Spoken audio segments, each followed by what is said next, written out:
There are a few factors that make for a bad supplier relationship. I think that the first one is that the relationship might be one-sided or too one-sided. And unfortunately, that happens often, and sometimes because of the supplier and sometimes because of procurement. So I'd say that you need to have some balance, and you need to recognize that it takes two to make a good deal, to strike a good deal, because otherwise you're already poisoning the relationship even before it starts in the form of a contract. Another aspect of that, and that's probably an evolution of that, is sometimes people are called a strategic client or a strategic supplier, but there is no substance to that. It's just a tag you apply on a supplier. I would not even say a relationship, because sometimes they're not even a relationship.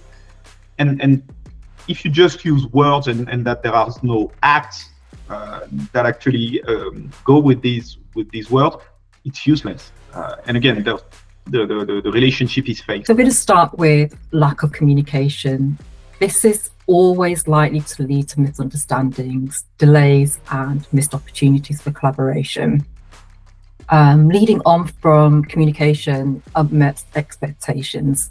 When suppliers consistently fail to meet expectations, it can strain relationships. The solution really here is to be crystal clear on agreeing performance metrics. If you're vague on these, it leaves you open to misinterpretations and misunderstandings.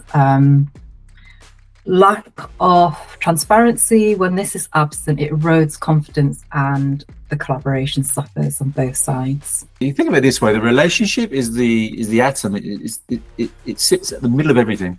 If you drive a better relationship, everything that flows from that will improve.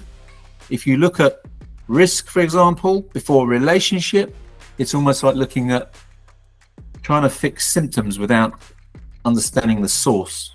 So it's very important. The relationship is the nucleus, if you like, at the beginning, at the center of everything. There are a few steps that procurement can take to develop better and more strategic or more fruitful relationship with their suppliers.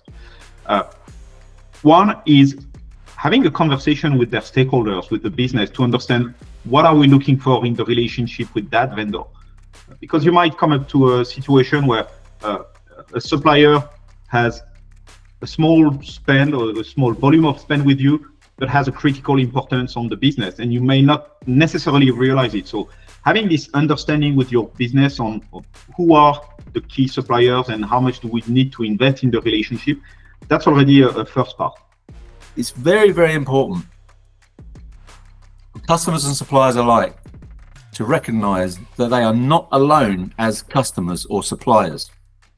And when that, if that is understood, it sets out a better playing field, a more collaborative and I should say co-resilient playing field, because resilience is only true resilience if it's co-resilience. The other part is to have a more quantitative view of the relationship, and for that you need the proper data. So how can procurement get to that? Well, that's for me the second step, is make sure that you invest in the right technology to know where you stand when it comes to the suppliers. That is knowing the spend with the supplier, but for example, in the business to business side of the world, your supplier might also be your client. So under this, understanding the balance of trade or the balance of power with you as a supplier and you as a client, that's very important. So getting to a more data-driven and educated view on the relationship also helps a lot, because that helps clarify a lot of misunderstandings. Co-resilience is based on collaboration, and so it's a need for in order to make co-resilience work, you've got to be more open, you've got to be more visible, you've got to create access, you've got to be supportive. Focus on value creation. Shift your focus from transactional interactions to value creation opportunities. And this is for all suppliers, regardless of the categories. You need to define the way you are going to handle the relationship with the suppliers in a programmatic way. You need to segment your suppliers, and based on the segments, you need to define what are the expectations from each other and how often and how you will interact with each other. Because when you have many thousands or tens of thousands of suppliers in your supply base, you cannot just have an ad hoc approach to relationship. You need a framework to govern those relationships.